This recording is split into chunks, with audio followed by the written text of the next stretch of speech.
Pennsylvania State Representative Park Wentling announced $760,000 in grant funding for projects across Mercer County. The Mercer County Housing Authority received $500,000 of those funds, which will go toward its Veterans Housing Development Center project. Holly Nogay joins me now with details about the project and how it will help Valley veterans. Hi, Holly. Hi, how are you? I'm doing great. Thank you for joining us today. Before we get to the project, how many homeless and at-risk veterans do you guys have in Mercer County? Well, overall, we go through Mercer and Lawrence because we partner with Lawrence County as well, so far as with our VASH vouchers, because we get veterans vouchers through Lawrence County and Pennsylvania. And the numbers that we looked at were about over 14,000 veterans that are in poverty situations, that are homeless or at risk of being homeless. Oh, wow. I didn't realize it was that high. Yeah, there's a lot of individuals out there. And we approximately, like I said, it was 14,570 veterans that reside, and about 2,400 of those are living below the poverty level. Oh, wow. So how many of those will you be able to help through this new housing project? Well, we will have 4 that will be permanent apartment housing and 6 transitional beds.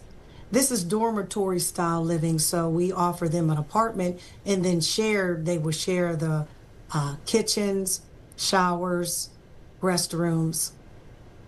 And I feel that it'll help out a lot because we at the Housing Authority here have had in the last 2 years received VASH vouchers, 10 in total, because we had so many veterans that were coming up this way from Lawrence County looking for apartments, and we were able to house them.